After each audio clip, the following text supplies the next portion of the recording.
Hey there, all my guitar people. I have a 7-string headless Legator here on loan, and I'm about to give it back, so I wanted to go ahead and tell you what I thought of it and everything like that. For one thing, you might hear none of these frets are level at all. I haven't set this guitar up. I tried lowering the action on the B and E string down here, and I couldn't. Just the second I dropped the action, it got like super buzzy. The other thing about this guitar is first fret stuff's a little awkward because of the aggressive nature of their. If you don't curve this first finger, like if you try and do a bar chord like normal, you're resting on the nut. Your finger is resting on the nut right there, which is a little weird. So you have to rethink your game. So this thing is, I think it's all mahogany. I think it's a mahogany body. It's a mahogany neck, 7-string. They have a huge headstock. I mean, I call that headstock. What else are you going to call it? It's too much. They needed to really just narrow this down some. I mean, I can't get where I need to here. These locking nuts are like tinfoil. They strip very easily. String changes are interesting. You can't see the tuners when you're trying to tune, and because they are staggered down here, you tend to grab the wrong one and end up breaking that string. Now this is I'm not only that, but this guitar has just aside from the whole headless factor, I don't know if you're going to be able to see any of it, but it has like just finish problems everywhere. Right there, it's kind of, there's one on the upper horn right there. All over the back of the guitar is very, very splotchy. Just the finish is neat looking, but it's not good. And guys, this guitar is $1,000. It's a $1,000 guitar, and it has like all these problems. So would I buy one of these at $1,000? No. And since you're going to be dealing with a pile of problems, you may as well get one of the $700 single color ones, since these don't seem to be any better. The only difference seems to be these have a mahogany neck and either a rosewood or ebony or whatever fake wood or other wood looks like that fretboard. There's no point to letting you hear these pickups. These passive Hive pickups in this thing are terrible. So terrible to the point that they went ahead and just put a battery box in. This doesn't do anything to these pickups currently. You put a battery in here, it makes no difference, okay? But they knew people were going to be changing their shitty pickups out, and they put a battery box in there because they knew people were going to be running probably fluences in this because they fit in it real well. Stuff like that. I'm not going to bother letting you hear this clean because it just sounds terrible. But, here's...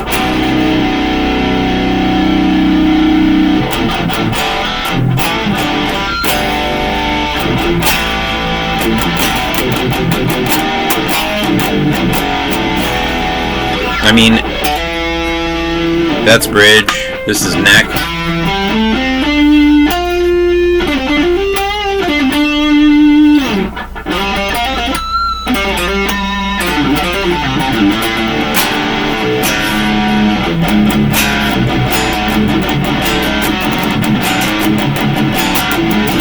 Which you might hear is, like I mentioned, the other kind of issue with this guitar is it just will not stay in tune. And because you have no headstock, you literally have to clip your tuner to the lower horn there, and just hope that you're getting a good, a good purchase on things. So would I buy one of these? Not for $1,000. No way. Would I bother with one of these finishes? Well, according to most people, they all look like crap. So no, I wouldn't. I just wouldn't really bother with one of these guitars. In all honesty, the thing's a little, like I said, because of the way they have had to kind of obscure the tuners and give you access to them. The only way you can really tune this thing, if you're like approaching like my age at least, is to kind of put this thing in your lap and make sure you're looking down like right at the tuner. I mean, the G string seems to have a very narrow kind of adjustment range as well. Like, it's very easy to go past. So this thing is apparently in tune now. Better.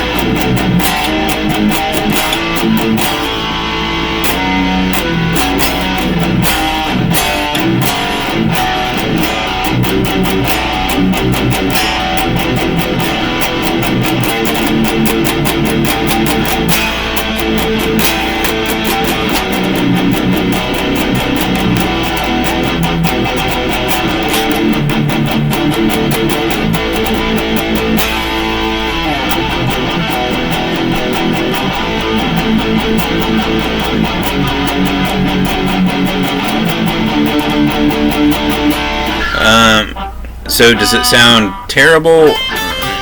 No. But it doesn't sound great. And that's kind of the problem with most Legator guitars, it seems, is that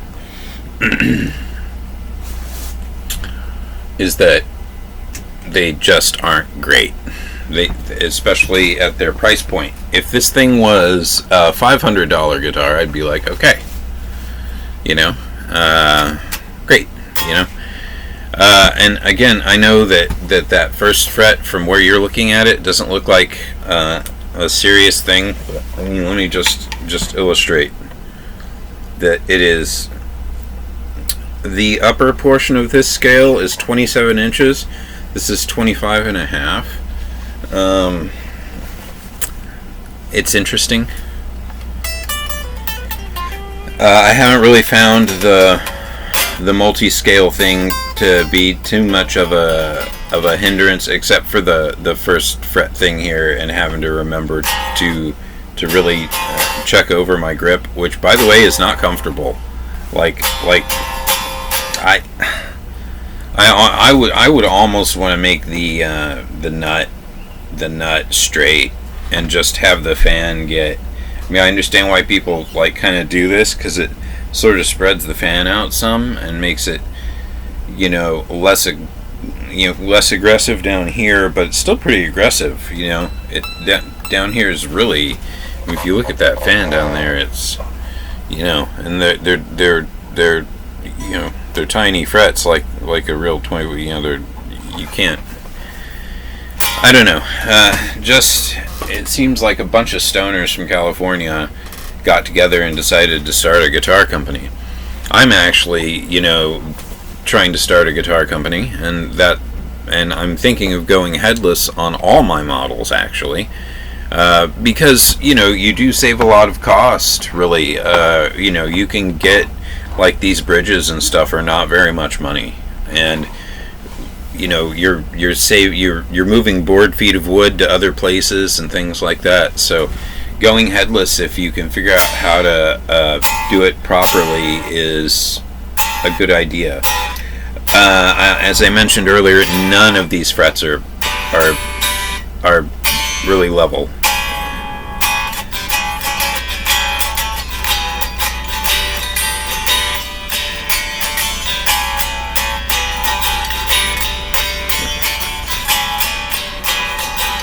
Could I adjust to this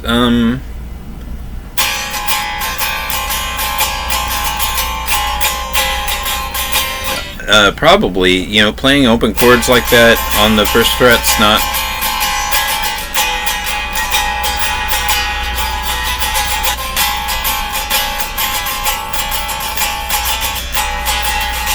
The main thing with the first fret is that it's just hard to bar. So one thing I've actually discovered is kind of neat about fretless guitars and multi-scale ones is that if you just move the guitar like right here, I know this seems weird because it's right, but look, you can totally see it, right? If you move it there, you've adjusted the angle, and it makes doing traditional power chords up here a lot easier. Not only that, like I said, you're looking right at the fretboard. However, doing that really mashes your strap into your neck and almost cuts off your circulation, which is not good. And then none of the contours fit right once you do that. So it's really designed to be here, and you really have to just. When I play this thing, I just go with the whole laying over the nut thing, because it just feels more natural to make a power chord that way.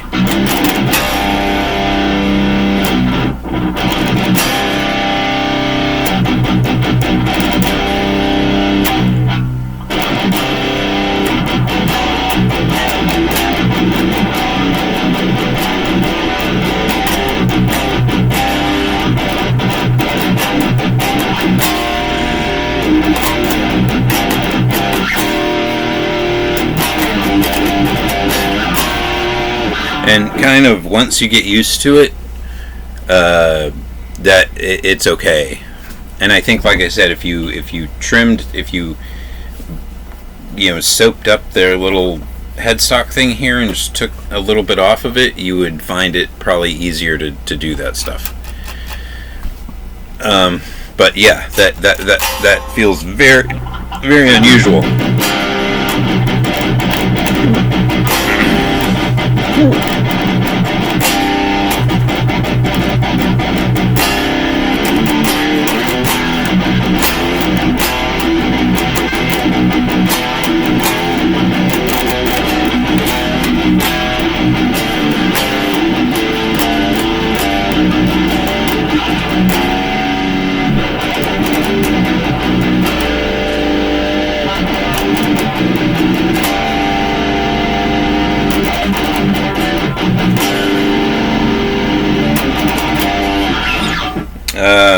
So don't buy one of these new is pretty much what I'm saying here, because they are gonna, there's, I mean, if you just look at the forums and stuff, there's like a 90% chance they're gonna come with like a huge amount of defects and stuff like that. That being said, I do like headless guitars, and I do like multi-scale guitars. I just think that on this guitar, the scaling's a little out of control. I think if they would have gone with maybe like, I think I would have, see, the thing is, these strings down here still feel like on a Strat. They have a lot of tension, right? So in my mind, the ideal thing would have been to get these down to like a 24 3/4 and maybe like a 26 up here, because I could just use a little thicker 7th string or something like that. But like these strings do feel really, really pretty good. I mean, I get it, but I don't know that they would feel hugely bad under less tension or something like that. Anyway, feel free to ask any questions. This thing's actually going back to the owner day after tomorrow, because I'm just going to be done with it earlier than I thought I would be. So yeah, disappointed. Really disappointed for $1,000. I'd save up for a Strandberg or an Ormsby, or something like that. Really, and again, the lack of a tremolo for me like stifles a lot of my creativity. I just find it crazy at $1,000 that they didn't do like a trimmed option at all. None of their multi-scale guitars. over at Legator have tremolos on them. They're straight scale guitars too, but they have Floyd Rose and stuff. But their multi scales are all like this. They're all set up like the Ghost right now. It's really the only, they're headless models. Sorry, they do have headstocked multi scale ones as well. But anyway, that's just what I'm gonna say about the instrument. You know, just don't. I wouldn't bother with one new. If you can get one of these used for like $500 or something like that, I would say that might be worth it. You know, the other thing I didn't do is give this any like actual credit, and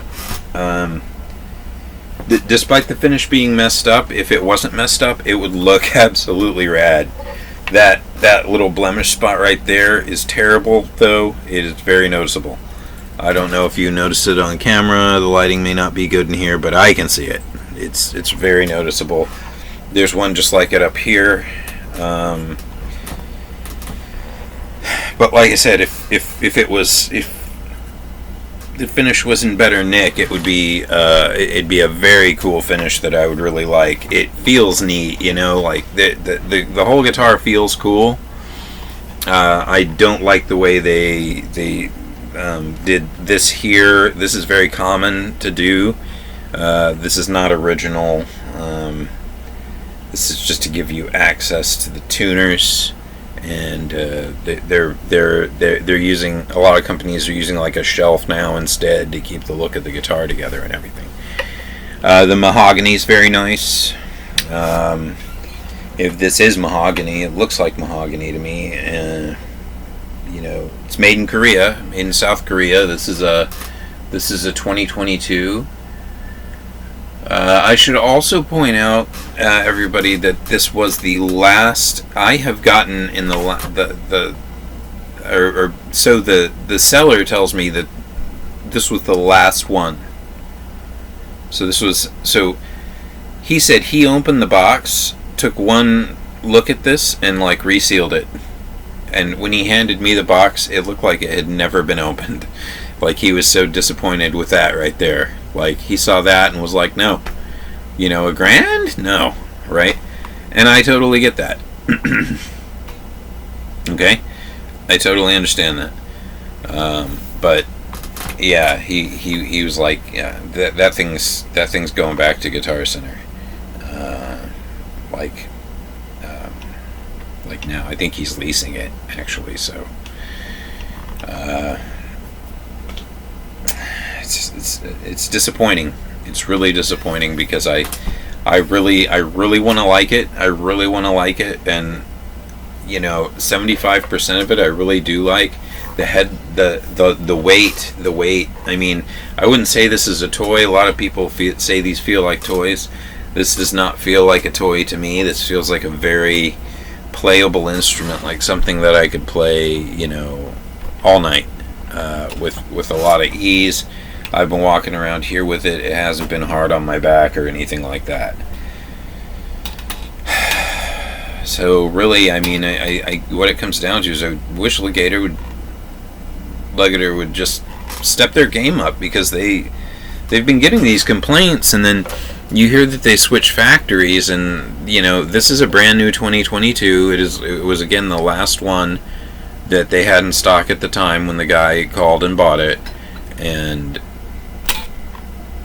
you know, it was made this year, and it is just, it's not any better than any of the other ones that people have complained about as far as I'm concerned. So like I said, I would look into, like, if you don't care about multi-scale or the shape really, you just want a nice compact light guitar, you can still get a Steinberger Spirit for under $500. So if you just want to get into the headless thing and, you know, do that, then that's an option. Ormsby's, their headless models start at like $1,200–$1,500, so they're a little bit more than these, but they're an Ormsby. They're gonna be nice. You know, there are a few other headless options out there, but Strandberg makes some expensive instruments. They hold their resale value surprisingly well too. So, yeah. Oh, one other thing I will give this is they did this. This heel is very tiny. It's very tiny. It very contoured, friendly. I mean, they didn't contour it really. Actually, this whole spot right here is concaved. I don't know if you can see that. It's like it comes out of these and kind of concaves into that. It looks pretty neat. I mean, design-wise, I really love it. Just as a guitar, it's not very good. Its fretwork is very nice as far as the edges go. You wouldn't hurt yourself on these or anything like that. But the frets themselves, despite looking really level, I mean, you guys heard it, these things buzz like little bees, man. And actually, now that I'm kind of looking in the light, it does look like there are a few spaced spots that just are, the frets just don't actually look very clean or good or polished at all, now that I look at them. So yes, I would go with something else, and this guy is, because this thing is going back to, I guess, Guitar Center. That's all I'm going to say about it, guys. You're not going to see this thing again. I realized that was like a really simple sound demo, but this thing only has one volume and one tone, and this Drecky switch that obviously is a modified 5-way from some like cheap manufacturer. This thing clicks 5 times despite being a 3-way switch. 1, 2, 3, 4, 5. And you can't get them to like really. Anyway, but if Legator's gonna watch this video, why don't you guys just give us one pickup, give us one really good pickup, and just get rid of the neck pickup, and stop slanting these things. They make it difficult to kind of play against. But yeah, just one more weight demo. This is my extremely bad shoulder, and I could probably hold this for a few more seconds. It's a very manageable weight. I'd say this thing's probably like 7 pounds, something like that.